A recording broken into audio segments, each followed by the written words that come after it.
But this guy, he's motivated and he's gone better every day. The body language that we've been looking at, Christian, look at this. Oh, this is nervousness. He's pumped. Well, he's on his way now as he makes the break. Now he's going to have to quickly settle in because he's 18 seconds behind the next man to start, who will go out 2 minutes behind him, Tom Scrooge. And he needs to pick up that 18 seconds to claim the yellow jersey off Tom. Using all of the road. This is a man who does not like to use the brakes. Sometimes I don't even know if he possesses them on his bike. I mean, he goes very fast, and the way he carries speed throughout a course like this will be where he wins some time back on his opposition today. But it's about motivation. You know, this guy, he's taken a lot of battering in the social media between himself and the team owner, Oleg Tinkov. But now today, I think he's got to answer with his legs. Let's go back down to the finishing state because this is Jay Mccartney now coming up towards the line. The Australian who really has planned a high finish in this race. It's a great time this is. He's not going to win it, but he's doing a terrific time against those latter riders to start. 12:58, 6 on the day, but more importantly, only 1 second slower than Ainau. That's a terrific ride. So we're looking now at the yellow jersey. He surprised us all on stage 3, Jens Voigt, but now how is he feeling in there, knowing what he needs to do to keep yellow? What do you think? Well, I guess he got all the advice and expertise in his team. He got George, being able to give him all the tips he needs to have. The thing is, if you're doing an important time trial and like your life is depending on it, don't change your daily routine. Do the same warm-up, the same morning routine like you always do. Don't get nervous and overexcited. And well, go out full gas and lay it all down. There's no holding back in 10 kilometers. That's so true, Jens. I mean, when you have something like that where you have like, okay, well, this is a special day. I need to change these things up. Don't change anything. Know exactly what you're doing. Just do it exactly what you've done in the past.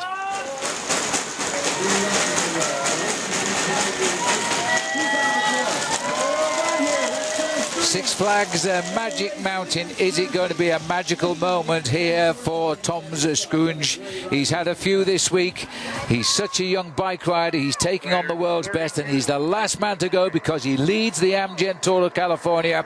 All 133 have taken the start now, and it's all down to him. He's got to limit any gains by Peter Sagan. The time difference on the start gun, 18 seconds between the two. Well, to me, Peter Sagan is the only person really who can take the overall lead away from Tom Scrooge here, because Peter Sagan is just 18 seconds adrift.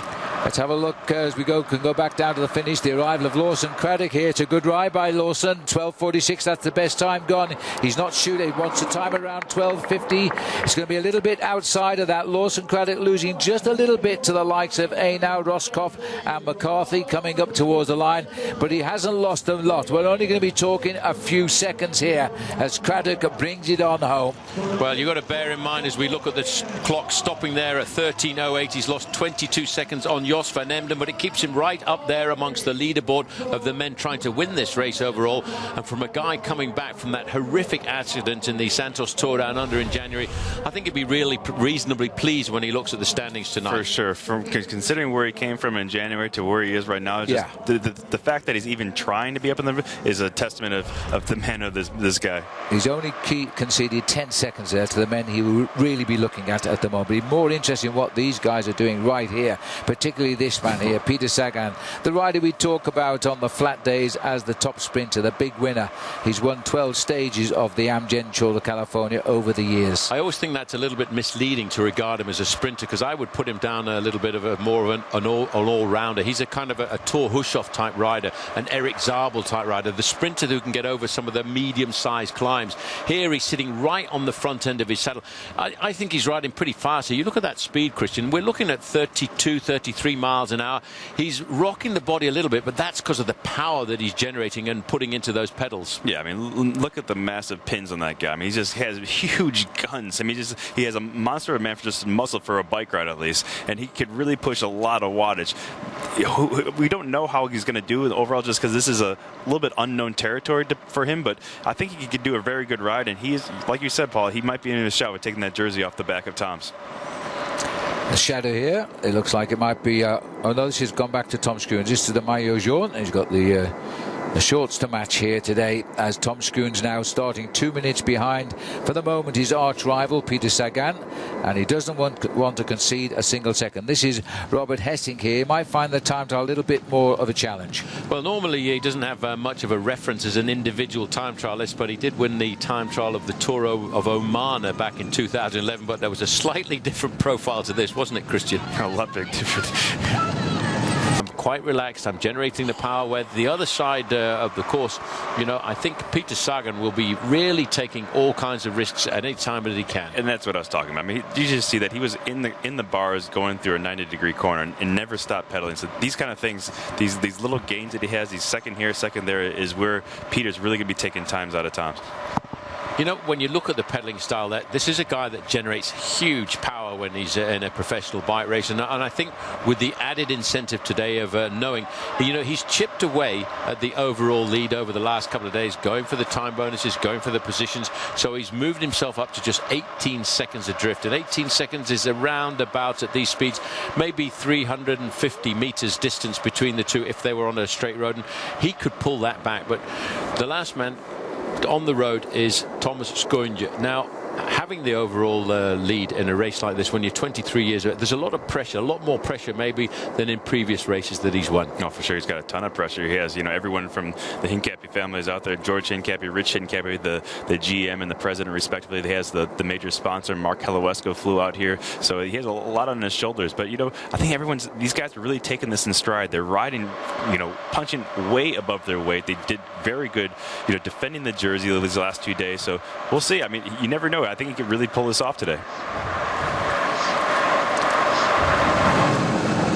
Well, he's punching away here, Robert Hessink. He knows he just wants to keep as close as he can to the men that will probably ride a better time trial because he's looking to climb the mountain tomorrow better than most. Well, he looks a bit ungainly on the machine because he's much better suited as a mountain goat. He's approaching the Kendo 1 kilometre to go point out on the course, and I think, you know, this could be a little bit of a surprise. He's hammering a big gear. Another man coming back from heart problems at the start of the year. He had to stop cycling for some time while they had a look at a little bit of a heart flutter, but you know, it could well be that he's going to lay down the foundations for a repeat victory, let's not forget.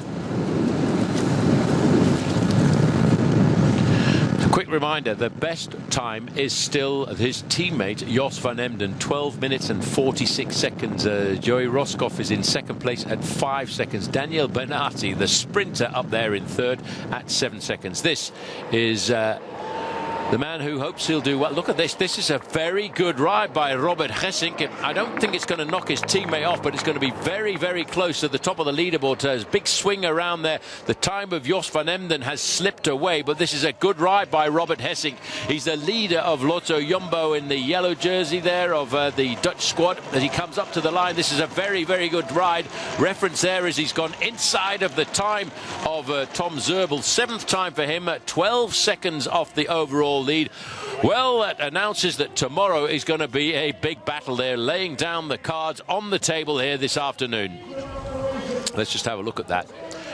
Well, his teammate sitting not too far away. I think he'd be very happy with that ride by Jos van Emden. His teammate just sitting having a quick look there.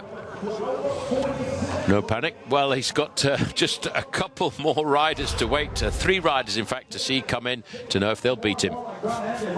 Well, I tell you, Jos van Emden would not have worried too much if Hessink had beaten him there, and it wasn't the way, but it was a great ride indeed. We swung out on course to Peter Sagan now. Still a little way out from the finish by about 4 minutes. Julian Alaphilippe is ahead of him by 2 minutes, and he's under 1 kilometre to go. This will be an interesting one. Very interesting for me, because this is a guy we don't have an awful lot of references in the individual time trial to. He's just 22 years of age, but when you finish second in a race like Liège-Bastogne-Liège, you know, Christian, that means this kid's got a big engine, and he comes from a cyclocross background, which means you've got to be able to produce that very big effort for a short period of time. Yeah, and to do that at 22 years old is staggering, really. I mean, that is such a hard race. It's one of the hardest one-day races in the world, and do that at 22 means he has an amazing engine, and not only that, he's very strong. Ooh, he's getting a fast time right Sagan. This is really fast. It's close, Phil. Hey, I'll tell you what, if this man is, the French are talking to him in a couple of years, maybe a possible French winner of the Tour de France, and my goodness me, they need one right now. Haven't had one since Bernardino in 1985, but look at this time here now. He's aiming at 12:46. He might not quite get it, but he knows what he's got to do. The line won't come quite quick enough, but that is a ride. He drops into second place, 12:50. Now, no one can doubt now, Paul, this guy is a big favourite for the win. I guess we know now, Paul, don't we? We've got the reference that we needed there. That was a phenomenal performance. I just want to remind you, he's 22 years of age. He really leapt to promise. I mean, he's been around for the last 2 years as a professional. One of those French riders who had to expatriate himself to Team Ethics Quick-Step. That is a great ride. Well, I'll tell you what, there's only 2 riders left out on course. This is the man sweeping for the field, the leader of the race, Tom Scrooge, the youngster who has set the week alight here. And he can ride a time trial. He's won a time trial before in Canada. And now he wants his best performance here. And when you pull on the leader's jersey, and he's held it since stage 3, he might be inspired. We won't know till he comes through. 1 kilometre to go for Peter Sagan. The big question of the day, he's looking for 18 seconds. And looking at the way he's pedaling here, he's still energetic. He's still got plenty of power under the gas. He's got to beat the time of he's going fast, Paul. This is very, very fast this is indeed. the best time. This has got to be a best time. He's got to get round the car park and up into the home straight. Peter Sagan, I think he's just proving to the team boss, the owner of his team, that he is coming on to his best form. He's looking at 12:46. This will leave the mark now as to what will happen for Tom Scrooge coming in. This is going to be best time. I told you he was motivated this morning. Christian said when he looked into his face on the starting gate that this is a man who is pumped. He's looking for it. Look at that. Comes up to the line, he searches for the line, he scalps the best time. Josh can take a break now, having sat there all day, but 12:31 is the time now. Oh, there's Jos. He's been sitting there for a long time. I feel bad for him. I'll tell you what, you guys called it. You said Sagan was going to produce it today, and that is an incredible ride. Josh can now take a back seat in the team car. There's only one man left out, of course. Let's not forget, though, Phil, as we look at Peter Sagan coming up to the line, I just felt that he's got better and better as the days have progressed. If Tom Scrooge doesn't deliver a 12 minutes 49, which will put him in 3rd place on the day, if he doesn't do that, he loses his yellow jersey. And there was only one man, we said at the start of today, there was only one man could rival the leader, Tom Scrooge, and that was Peter Sagan, just looking for 18 seconds. 12:49 is the magic time. If he goes outside of that, we will have a new race leader, and it's going to be interesting because James McCarthy, his teammate, is also well up in the standings. 12:49 to keep his yellow jersey. Can you do it, Christian? I don't know. It's hard to say. It looks like he's still pretty far away from that Kendo 1K to go banner. So it's hard to say. I know he started 2 minutes behind. So he's not far. Just round the corner. It's going to be touch and go. It's going to be very close. He's got 18 seconds in hand at the start. He's way too far. I think he's going to be way above 13 minutes, actually. So he's got a ways to go. And unfortunately, he didn't have it today to keep that yellow jersey. Well, it's one thing, you know, Christian, when you bear in mind, this guy is 23 years of age. It's a question of the power that you get into the body after 5, 6, and 7 years as a professional side. There's that latent power which is there even when you're tired. Yeah, I mean, he did an amazing job the last 2 days. The team defended him very well, so it was impressive to see what they have done this far. It's going past 12:49. Is going to slip away well down, about a half a kilometre from the finish. Yeah, it was going to take him a minute and 5 seconds to get to the finish line from that Kendo 1 kilometre to go, and he's going to be well outside. But he's got to keep riding. He's got to keep. He's still got to limit his losses to keep himself up in the top positions in the overall standings, because this kid's still got a bit of fight in him. You bet your life he has, and this man is going to have a long, long career ahead of him. Josh Van Enden, his second best time, has slipped away already. Now, he doesn't show us many expressions, but I've noticed almost a smile appearing on the face of Peter Sagan, and that's a smile that the old form is back. He's going to have a trouble, I think, winning tomorrow on the mountain, though. Well, he will, but he's got a teammate in hand, because James McCarthy did a pretty impressive ride. And let's not forget, he rides for Tinkoff Saxo as well. This guy has had the weight of the yellow jersey on his shoulders. He produced a long ride, a long breakaway effort to earn it. Now I think he's paid for the efforts of the last few days, but he's not down and out. He's lost 46 seconds today. He's lost the overall lead, but you know what? people who leave the Amgen Tour of California will remember that name. No doubt about it. But look back to Peter Sagan. Back to what you were saying before. Everyone calls him a sprinter, and it's not true. He could do almost everything. He just won a time trial at 32 miles an hour average speed. So this guy is a phenomenal athlete. He's so gifted at pretty much everything.